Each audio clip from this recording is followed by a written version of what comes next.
بسم الله والحمد لله والصلاة والسلام على رسول الله اما بعد. السلام علیکم و رحمت الله و برکاته. برادران و خواهران گرامی قدر، امروز با فضل و کرم الله سبحانه و تعالی از این کتاب مبارک ادب طالب علم که تعلیف شیخ عبدالمحسن ابن محمد القاسم امام خطیب مسجد مدینه منوره می باشند، الله سبحانه و تعالی حفظشون کند. ما در درس گذشته از این کتاب مبارک مقدمه این کتاب را گرفتیم و نقشه این کتاب که از کدام موضوعات عبارت است این را هم بیان کردیم و همچنین سپس در فصل اول مؤلف حفظه الله تعالی در بیان اهمیت علم و فضل آن صحبت کردیم و مبحث اول آن در بیان اهمیت علم بود و مبحث دوم در بیان فضل علم بود و در بیان اهمیت علم آیه کریمه از سوره اقرا را آورد، آیه اول، و بیان کرده بود که آموزش علم این هدایت از برای خلق است و سعادتمندی آنها با علم به دست آورده می شود که به واسطه این علم حاجت دنیایی و اخروی انسان برآورده می شود و گفته بودیم که تعلیم علم از مهمات رسولان است، دعوت و هدایت به سوی قومشان، و علم پیوند است با عمل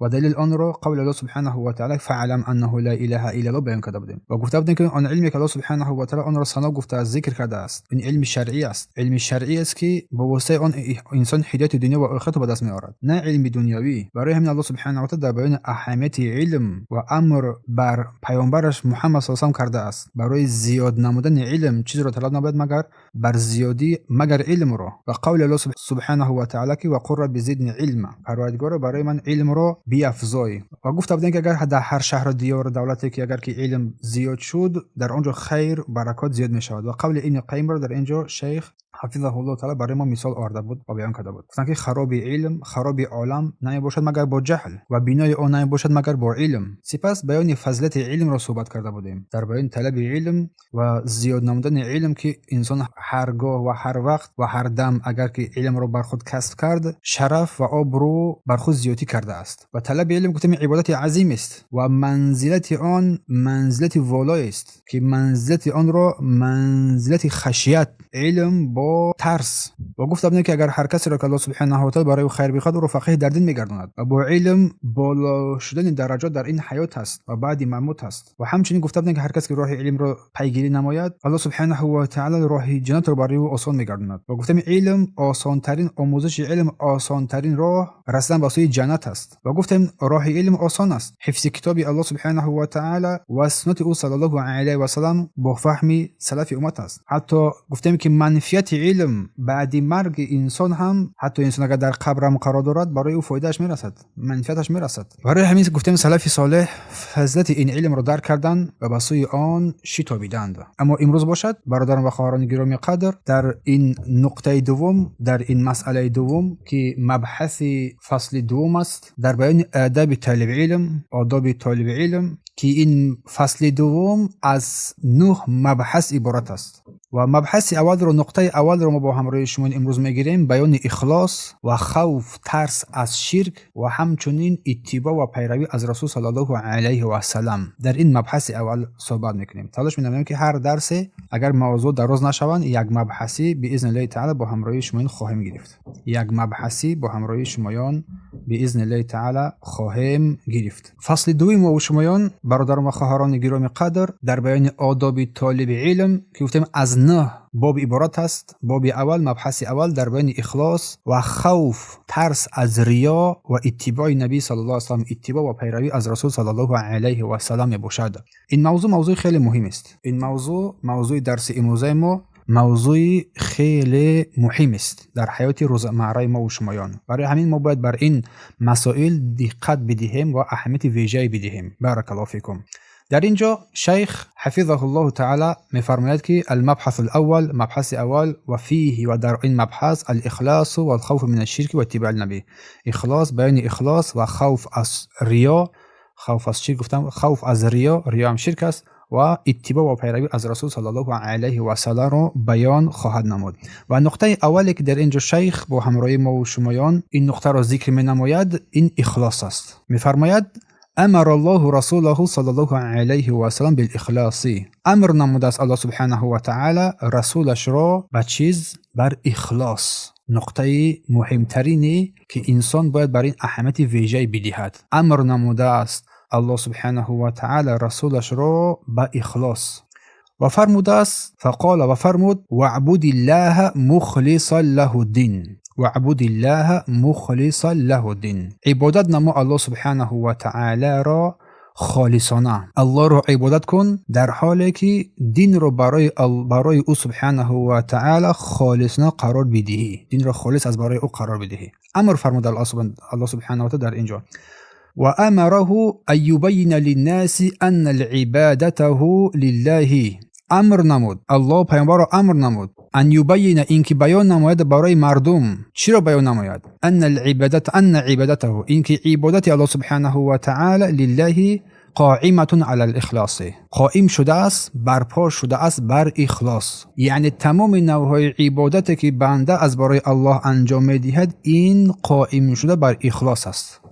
و در این قول الله سبحانه و تعالی که می‌فرماید قل انی امرت، بگو ای پیامبر انی بدرستی که من امرت امر کرده شدم و امر کننده الله سبحانه و تعالی است. قل انی امرت ان اعبد الله مخلصا له الدین، اینکه الله سبحانه و تعالی را عبادت نمایم مخلصا له الدین، در حالی که دین برای او خالصانه برگردانده شود.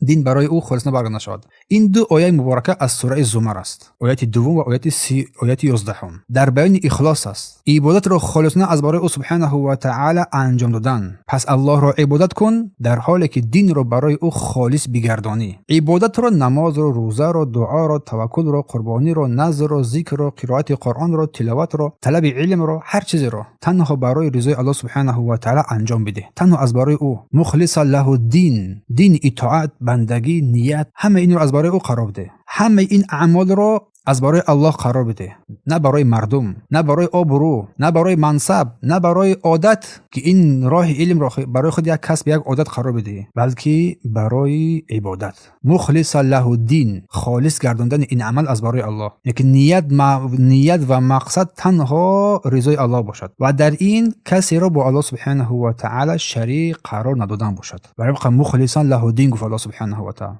و در این آیه چی فرمود؟ قل انی امرت، بگو ای پیامبر انی امرت، من امر شدم که الله را عبادت کنم، ان اعبد الله مخلصا له الدین، در حالی که این دین را برای او خالصانه بگردانم. این امر با سوی پیامبر است، چون نگفتیم، و امر با سوی پیامبر امر با سوی ما و شما برمیگردد. هر امری که در کتاب الله یافت میشد با سوی پیامبر است و خطاب اصلی با سوی ما و شماست، تا که ما و شما از این عبرت بگیریم. یعنی اولین کسی که الله را با اخلاص عبادت میکند این پیامبر صلی الله علیه و سلم است، سپس پیامبران او، پیروان او. و این قاعده عمومی برای تمام امتش است. عبادت به اخلاص قبول نمیگردد. عبادت به اخلاص در نزد الله سبحانه و تعالی قبول نمیگردد. پس این آیه کریمه که فرمود که بگو ای پیامبر بدرستی که بر من امر شد که من الله را خالصانه عبادت مینمایم، این آیه کریمه شرک را رد میکند، چون ضد اخلاص این شرک است. در عبادت خود شریک نآوری الله سبحانه و تعالی. دعا را از برای غیر الله صرف ندهی، نه از برای مرده، نه از برای اولیاء، نه از برای پیر، نه از برای قبر. قربانی، نذر، همه اینا رو از برای غیر الله صرف نکنی، از برای الله صرف کنی. از کسی از غیر الله نجات، رزق، بخت دیگه چه طلب نکنی. در زمان چون مخلص له الدین، دین رو برای او خالص بگردانی. خالص از کلمه خلاصی، از خلاص یافتن، از تمام فکرهای نادرست خلاصی میابی و این عبادت رو از برای الله صرف مینمایی.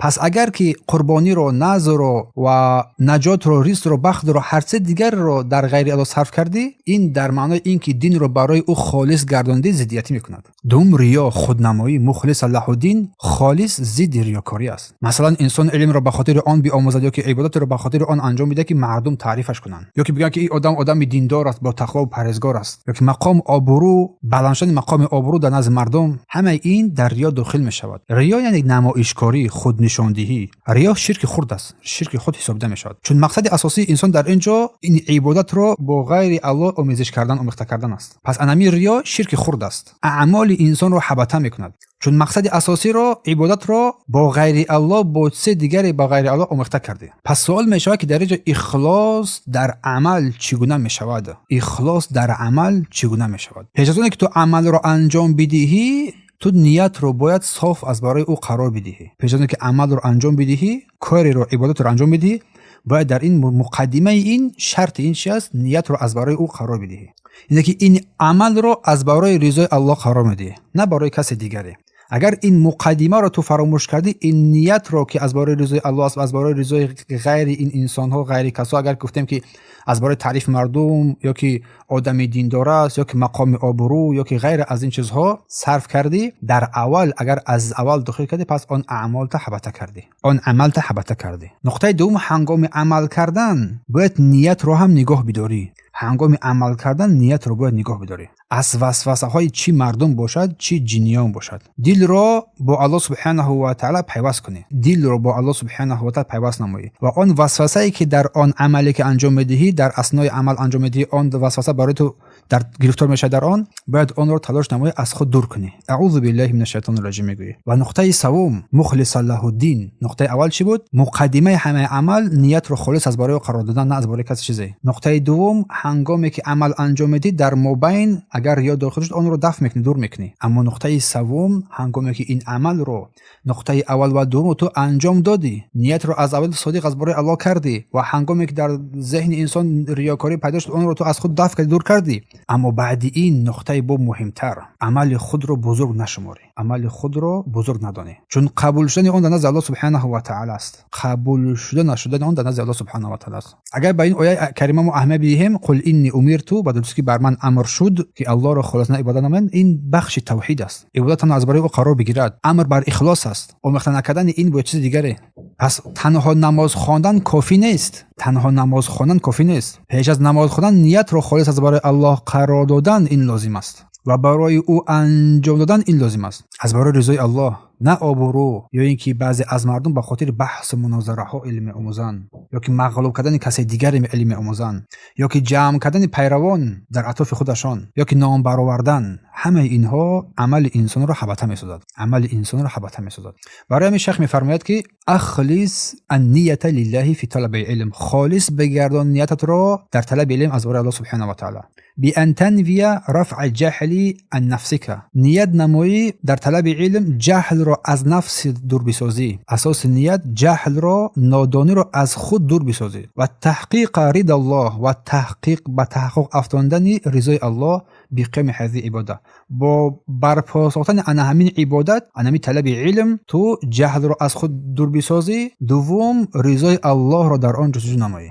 و سیر علی خط الانبیاء، و سیر نمایی بر قدم پیامبران در تبلیغ علم از برای مردم. پس نقطه دومی که شیخ حفظه الله ذکر می نماید، برداشتن جهل از خود. مقصد اساسی اصلاح نفس خود است. آموزش علم، عقیدت درست میکنی، عبادت رو درست میکنی با واسطه آموختن این علم، از نماز، از روزه، از حج، از زکات. مقدمه اینها توحید، دوری از شرک، حلال رو میشناسی، حرام رو میشناسی. حلال رو میشناسی، با آن رو در حیات خود روزمره خود استفاده میبری. حرام رو میشناسی، از آن دوری میجویی، از خطاگی ها دوری میجویی، از گمراهی ها پرهیز میکنی. اگر این باشد، این نیت بنده نیت خیلی خالص است. اینجوری انسان اول خودش رو به الله سبحانه و تعالی نزدیک میکناند. این نیت نه برای نشان دادن است، بعد از آوردن رضای الله سبحانه و تعالی با انجام دادن عبادت بزرگ. و این طلب علم نه تنها کسب کار یک کار و هنر قرار ندهی، بلکه یک عبادت عظیم است، چون تو با واسطه این رضای الله رو پیدا مینمایی و جهل رو از خود دور میکنی و از دیگران دور میکنی. مثل نماز و روزه ای که به نیت وابسته است که محل آن قلب است، نه با زبان گفتن. مثل ان همین نماز و روزه ای که رکن‌های اساسی است، مثل همین باید تو نیتت رو خالص قرار بدهی. یعنی تو میخوای که الله راضی باشد، با این آموختن حق رو بشناسی و از حق پیروی نمی و با حق عمل کنی. برای همین شیخ فرمود اخلاص اعمال لله امر عزیز، اخلاص عملها از برای الله یک امر عزیز است، یک امر عزیز است، کار عظیم است. فاستعن بالله، در این حالت از الله سبحانه و تعالی کمک بخواه بر تحقیق این اخلاص در اعمالات. از الله کمک بخواه، از الله کمک بخواه با دعا. قال ابن جوزی میفرماید که ما اقل من یعمل لله تعالی خالصا، چی بسا کم است که مردم از برای الله خالصانه عمل نمایند. چی بسا کم است خالص از برای الله سبحانه و تعالی. لان اکثر الناس یحبون الظهور، چون بیشتری از مردم دوست می‌دارن ظاهر شدن، نمایان شدن در بین مردم را، در عبادت‌هایشان، در اعمالشان. فعلا اگر انسان برای این اهمیت ندهد، شاید در قلبش، شاید در روحیش یک چیز پیدا شود که انسان را به سوی هلاکت بکشاند، در حالی که خود نمیفهمد. و سپس مؤلف حفظه الله تعالی می‌فرماید که اخفاء الاعمال الصالحه من علامات الاخلاص، پوشانیدن عمل‌های صالح این از علامت‌ها و نشانه‌های اخلاص است. پوشاندن عمل‌های صالح این از نشانه‌های عمل صالح است. آموزش علم برای خدمت به دین و رساندن حق به مردم و مردم را از جهل و گمراهی، ضلالت، کفر و شرک و بدعت به سوی راه توحید و سنت راهنمایی کردن. بعد از آموختن به قدر توان دیگران بیاموزی، از اهل خانه، دوستان، نزدیکان، شاگردان، و این حق را با حکمت، با ملایمی، با امانتداری همچون یک وظیفه با خود قرار بدی و این را به مردم برسانی. و رساندن علم هم شرط نیست که انسان حتما بالای منبر ببراید. این شرط نیست. و شرط نیست که انسان عالم علامه شد پس اون علم را برساند. حتی یک نفر را درست کنی اینم فضل است. یک نفر را. پیامبر علی چی گفت در جنگ خیبر؟ لئن یهدی الله بک رجلا واحدا، یک مرد را الله به دست هدایت نماید، خیر لک من حمر نعم، برای تو بهتر است از چیز، از شتر سرخمویی. شتر سرخمویی در نزد عرب بسیار شتری با قدر با قیمت است. حتی یک نفر را درست آموزاندن در این داخل میشود، یک نفر هم باشد. اما نیت های ناسالم انسان را به سوی هلاکت میکشاند. عالم شدن، آبرومند شدن، برای غالب کردن با بحث، در بحث مناظره خوب شدن، جمع کردن پیروان، گرفتن مقام و مال و پول، تعریف مردم، همه اینا اگر در ذهن انسان باشد بدونه که انسان در راه هلاکت است. برای همین شیخ دریچی گفت اخفاء، پوشاندن اعمال صالح از علامات اخلاص است. هر قدری که بنده عملهای صالح را پنهان کردن گیرد، همون قدر برای انسان زیباتر است و بعد نزد الله قبولش بیشتر است و مخلص بودن، صادق بودن بنده در نزد الله بیشتر میگردد. چگونه ای که شیخ میفرماید کما یحب العاصی، چگونه که شخص گناهکار دوست می‌دارد اخفاء سیئاتی، پوشاندن گناهانشان را. شخص گناه میکند و همه چاره را پیش میبرد که تا که همین گناهانش را پنهان میکند، بپوشاند. انا همین گونه اعمال صالح رو تلاش می‌نماید که آنها را پنهان بکنی. پنهان یک به این معنی که تو اعمال صالح انجام میدی در مسئله نشر دین تقصیری نمایی. برای همین رسول صلی الله علیه و سلم در حدیث که بخاری از در کتاب زکات ذکر می‌نماید و همچنین مسلم هم در کتاب زکات ذکر می‌نماید، در بیان پوشانیدن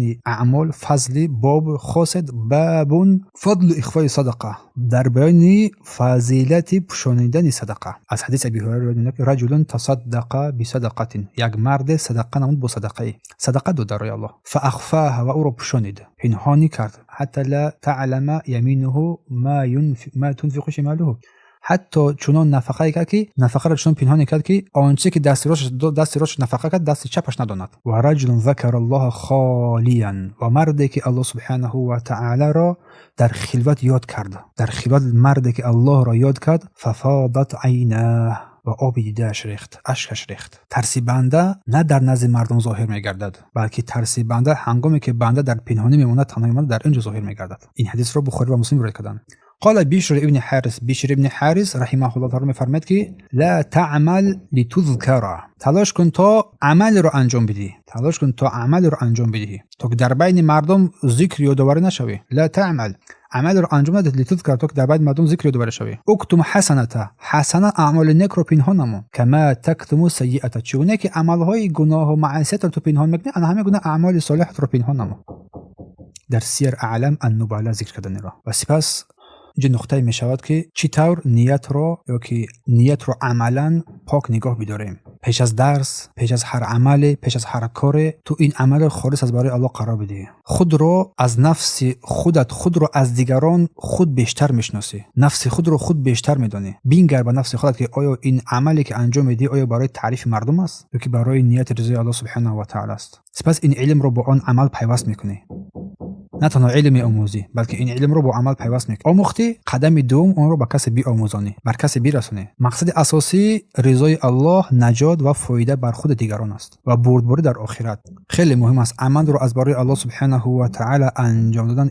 این کار خیلی در حیات انسان مهم است، نه برای تعریف و شهرت و شهادت و دیپلم و دیگر چیزایی که در این زمانه در بین مردم منتشر شده‌اند. و درسته که این نیت ها اعمال انسان را حبطه میکند و دعا میکنه الله سبحانه و تعالی در کاری که انجام میدی نیت خالص برای او قرار بدهد و واسه الله سبحانه و تعالی از ریا پناه میبره و دعا میکنه که الله سبحانه و تعالی این عملات را قبول کند. این کارها در حیات روزمره هر یک ما باشون برای ما باشون مهم است. اگر مشکلی داره بر اهل علم مراجعت می‌نمایی. برای چی فرمود احتقر، در نقطه پنجم شیخ می‌فرماید که احتقر اعمالک الصالحه، عملهای نیکت را ناچیز بشمار، پس بشمار. و خف من عدم قبولیها، و بی‌ترس از قبول نشدن آن اعمالت. و می‌فرماید که فآفت العبد رضاه عن نفسه، و آفت بنده رضا شدن با نفس خودش است، راضی بودن با نفس خودش است. بنده از خود راضی می‌شود، این برای بنده خطرناک می‌گردد. ابن قیم رحمت الله علیه می‌فرماید که والعارف من صغرت حسناته. عارف یک شخص دانا، دانشمند، با عقل، با معرفت، آن کسی است که صغرت پس شمرده است حسنات خودشان را. دانای حقیقی کسی است که نیکی‌هایش را در نظرش خرد می‌بیند، و عظم ذنوبه عنده، و گناهانی که انجام می‌دهد این گناهان را بزرگ می‌شمارد. و شیخ می‌فرماید ابن قیم که کلما صغرت حسناته فی عینک کبرت عند الله. هر قدری که حسنات نیکی‌های تو اگر در نظر چشمت خرد بتابد در نزد الله بزرگ می‌شود. و کلما کبرت و عظمت فی قلبک، و هرگاهی که گناهان تو در نزد چشمت خرد بتابد در نزد الله سبحانه و تعالی آن بزرگ می‌شود. برای همین گناهان را خرد نشمردن بلکه حسنات را کم شمردن. و شیخ نقطه دیگر را ذکر می‌نماید که المؤمن لا یغیره ثناء الناس. مؤمن واقعی در بین مؤمن واقعی می‌فرماید که مؤمن واقعی آن کس است که ستایش مردم، تعریف و توصیف مردم او را شاد نمی‌گرداند. شیخ و علامه و نمی‌دانم نامگذاری‌ها و دیگر چیزها یا که تعریف توصیف مردم انسان را باید شاد نگرداند و مغرورش هم نسازد. ولا یغتر بذلك، با این مغرور نشود با این تعریف و توصیف مردم. فاذا فعل طاعت اثنوا علیه خیرا، اگر که یگان کار عمل نیکی را طاعت خوبی را انجام داد مردم بر او وصف کردند بر خیر، با خوبی یادش کردند، لم یزده ذلك الا تواضعا، بر او بنده باید زیاد نشد مگر تواضع و خشوع و فروتنی از برای الله سبحانه و تعالی. یعنی چه قدری که مقام تو در نزد مردم بیشتر شد نباید این تو را باز بالاتر کردن گیرد، بلکه تو در نزد الله پایینتر خود را کردن بگیری. تواضع تو و خشیت تو و ترس تو در نزد الله زیادتر شدن گیرد. بارک الله فیکم. برای همین ابن جوزی می‌فرماید که نگاه را از مردم بردار